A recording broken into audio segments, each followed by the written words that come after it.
As media and information literacy students, we must protect our senses from this ongoing epidemic in the world that others may have and may be aware or be unaware of that they have it. And it's called information disorder. Hi, I'm Divine Reyalyn Ibarra. You can call me Div. And chika tayo about fake news. By the end of this chika session, you'll be able to understand what fake news is all about, differentiate the types of fake news, and fact-check things or learn fact-checking techniques to protect yourself and others. Let's dive deep into it. So, according to 𝗳𝗏, fake news is a misnomer. And that's not a fake news, because another 𝗳𝗏 added that fake news is a term that professionals usually avoid because it puts together into one category many different kinds of harmful online content. So, you know what it is. Fake news is not an inadequate term, and thus information disorder is much more appropriate. According to a 2017 UNESCO handbook by 𝗯𝘄𝗹 and 𝗳𝗏 in 2017, information disorder is a spectrum of data that are incorrect. So, by virtue that it is a spectrum, we can assume that these colors that we can see here in the spectrum, red, orange, and yellow, may represent the types of information disorder. We have disinformation, malinformation, and misinformation. So, are you curious what they're all about? Let's learn it together, shall we, Coneta? Okay, so first thing, we're gonna match them so it won't be that boring. This type of information disorder is fake and intended. That is disinformation, because disinformation is a false information that is intended to deceive or cause harm to other individuals. Now, this type is fake and unintended. This is actually, if your answer is misinformation, then tumpak. Because, same as earlier, it is a false information. But it's because they don't have the knowledge of it and they have no intent of harm. So it's unintended. And finally, we know what it is. An information that is factual and intended to ruin someone's reputation is what we call malinformation. It's easy as 1, 2, 3, but we have to differentiate 1 and 3. So you won't be confused. We have terms to associate the two. When we say misinformation, you can say you missed the fact that it was fake and that's why you shared it with others. And for disinformation, you're dissing someone, or you diss someone to ruin their reputation, and then you shared it with others. So their difference is through intention. Missed and dissed. And just like the 7 deadly sins, we also have 7 deadly disinformation. So let's dive deep into it.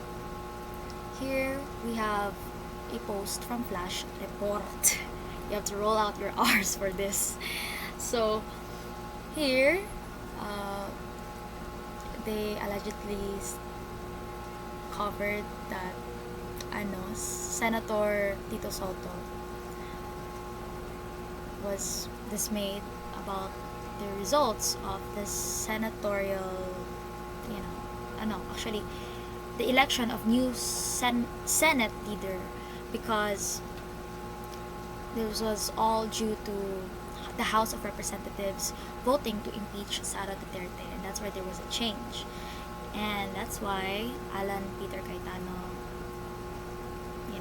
was the new Senate leader.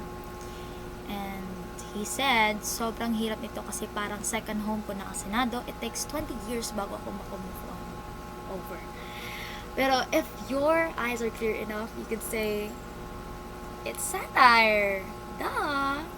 Yeah. But do you think these people, reactors, commentors, and sharers believe or, aware that this is satire? I don't know. But they should be. Because, as you can see, here, already spotted some spelling errors or grammatical errors, and even the lack of punctuation at the end. So if you really want more reassurance for this, you could also search up the quote to confirm its credibility. And yeah, you can search it by typing the quote and then putting quotation marks at the end of it. You can also add the author or the one who said the quote allegedly at the end of the search bar. So yeah, that's what I did, and this was the result. No news confirming it. So obviously it's satire. However, I think the commenters didn't really read or didn't search for context clues. Cause look at their reaction. They were outraged. They were, feeling, angry. I mean, it's just satire, for God's sake. Why do you have to get pissed off? But okay, it's fine, because it's their first time living in this world.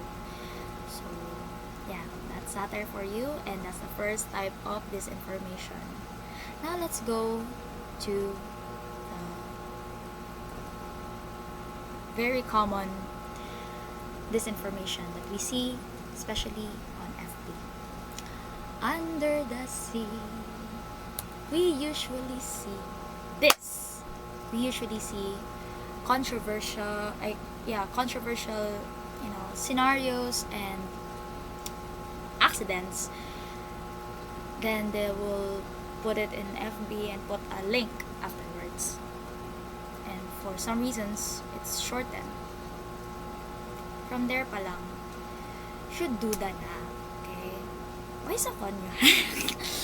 So, okay, if we put ourselves in Nemo's fins and take the bait, what do you think happens? We might die. Girl, charot. Pero yeah, you shouldn't, carelessly click on links that you know damn well are not very trustworthy. So yeah, you might die from fishing. Anyways, so this is false connection. Okay, why is this false connection? Because when you click that link, you will arrive on Lazada. Where the freak is the video?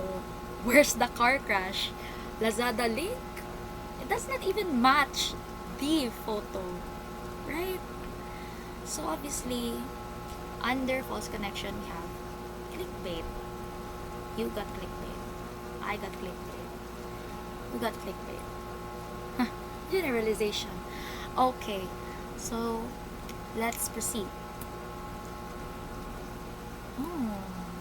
What do you think this type of disinformation is? So Robin Padilla was in the 8th September 8th plenary session, and during the national anthem, he was doing this. I won't spoil it. Just yeah, okay. He was doing, paying respect to our national flag. Then, for some reason, people were outraged because he did that. Actually, I can't tell if he's doing that because it's too pixelated. How can people conclude that he did a middle finger right in front of the Senate? Charot. Over naman talaga. But people react too quickly, and yeah, truth will always set itself free.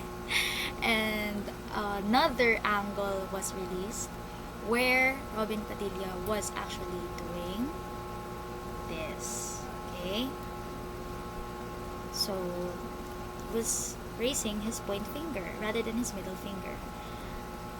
That's the infamous image, and this is the other angle.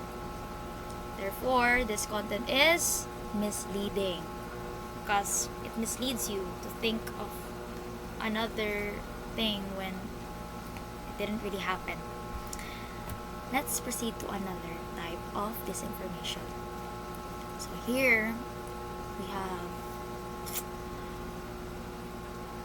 an anti-Duterte page where he was comparing Davao and Boracay, because at this time Duterte was actually ordering, or he ordered to close Boracay on April 28th, and then it was actually for good reasons, because he wants to rehabilitate that place. But I guess people were quick to bark, and they released this. They were comparing Davao, his hometown, with Boracay. Diyos ko. And this was later debunked because these photos of Davao were actually not 100% Davao. So in the first photo, this was from Davao, but on 2014, okay? And it was duplicated for some reason. Okay, my battery is running low. It's okay. Just calm down. Okay, so in Sunstar Davao 2014, they were actually reporting of the pollution happening on Barangay 23C. 23C on Davao City. Heard me? 23C on Davao City. Then next we have Navota's coastline from World Life Fund 1990s. It's not from Davao. Quezon City, Manila Creek, another Quezon City, and Malaysia. Where the frick is Davao? Just the first and the seventh pick. So, yeah. This is what we call false context. Okay. Now we're here. Kasagara, this happens, or this, pops up into our mother and grandmothers, or fathers and grandfathers Facebook page, where some pages claim that they're a real government agency, but actually no, they were just being an impostor. This is what we call impostor content. This is what we call, like I said, it's impostor, because they're imposing a public figure or a government agency as the real ones to deceive people. po sa mga apekto ng Bagyo 𝗱𝗚, mag-message lang po kayo dito. And once you click that, what happens? You're gonna put your contact information, and then what happens to your personal information? Girl, you're gonna get you're selling your personal information, but not actually selling it, you're just giving it to others. And that's so dumb of you, because this is the actual Department of Social Welfare and Development page, and you believe that DSWD Ayuda Update is the real page? That's not it, baby girl.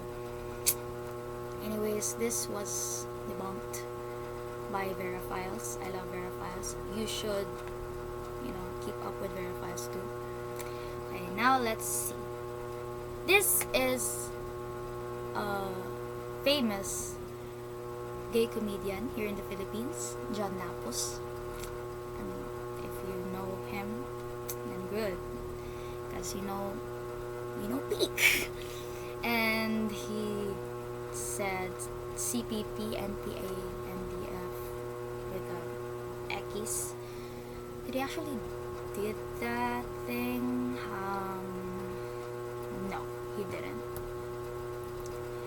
He was actually holding a napkin with mocha, inamuka. Oh, galing. Yun.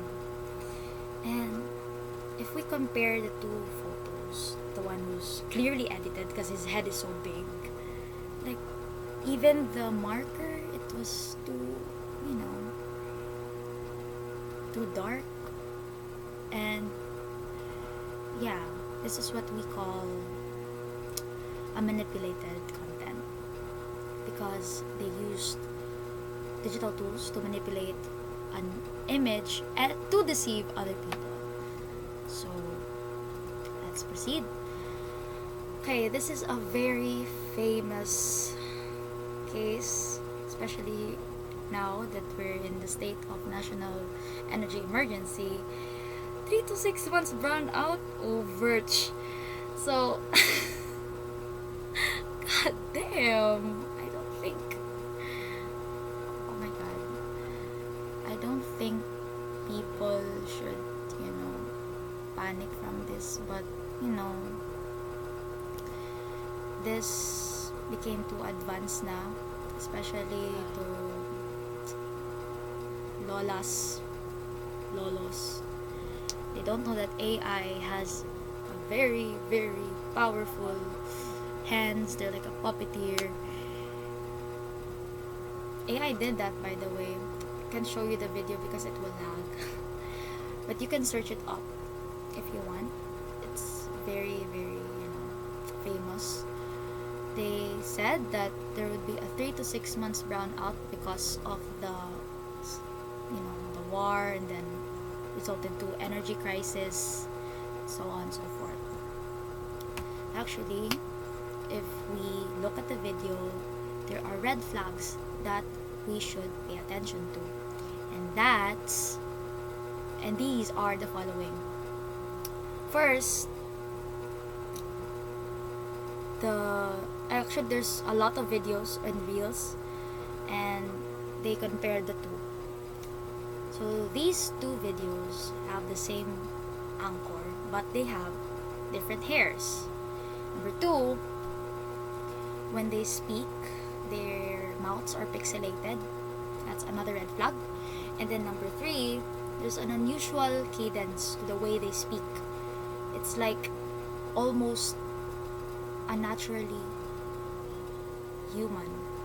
It's not actually very human. Like, do you know Uncanny Valley? Yeah. If you search up Uncanny Valley, that's what I'm trying to describe.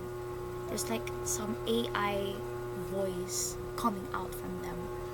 And lastly, the way their mouths move, it's very AI, like okay. But you know who else does that move even if they're not AI? Just kidding. Okay, so this really caused a commotion to a lot of people, they began spreading misinformation. Yeah, this caused misinformation to them. I mean, do you recall what misinformation is? Yeah, that's pretty much what happened here. Because as you can see, there's a lot of pages who spread the chika all around. Like, totoo daw bang mawawala ng power for 3 months mula April 15? Anti-Maloy daw. No. And Justin Mark Reyes said, I don't want to cause panic to everyone, but there's a certain post circulating online. If you don't want to cause panic, then search it up first before posting it to others so you could confirm if it's actually true or not. Diyos ko po. Pero it's okay. Maybe it's their first time living in this world. It got too intense, too big, that 𝗍𝗠𝗪𝗠 had to step up again. Our hero.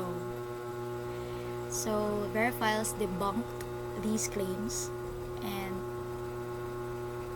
it's kind of, I don't know, I won't say it's too late, but you know, there's 66,000 who engaged to the videos. Actually, maybe millions now if we, you know, but I don't know. It's that's that's like a stretch, but yeah, there's 66,000 reactors on the reels that I showed you earlier. So now let's proceed to the final type of information disorder, which is malinformation. So as you can see here in the malinformation, it's involving another couple who cheated. Why do they always cheat? Like, can you just keep your, you know, keep your libido to yourself? To your girlfriend or boyfriend. Like, come on, have some class. So this is what happened kasi. So this girl find out that the one who's like the girl best friend of the guy he's with was actually, you know, hitting off behind her. So yeah, imagine you were together for 7 years and you got replaced by this 2-week girl best friend. Like, isang linggong pag-ibig. Diyos ko. So these were some of the snippets. I won't show every screenshots because I'm like contributing to, you know, spreading the sensitive information. Because actually, even if the girl, the ex-girlfriend now, even if her reaction is kind of valid because she got betrayed too, and you know, she's very upset that her boyfriend did that to her in 7 years of their relationship. Like, come on. So she can actually get, you know, go to jail, I guess. Not really go to jail. Maybe these cheating pairs could file a case against her because she violated Data Privacy Act of 2012. So think before you click, guys. And yeah, that's it. So I had so much fun with you people. So much fun. Did you have fun with me? I don't know. But although these entries were kind of absurd, it just proves that, you know, people are very gullible creatures, and being information literate would not only help yourself but would also help others. Information disorder must be cured because if you take the N and the D in the information disorder, hindi ka matututo, hindi ka lalago, at hindi ka makakakamit ng katotohanan. So again, I am Reyalyn Ibarra, and goodbye. It's hard to die.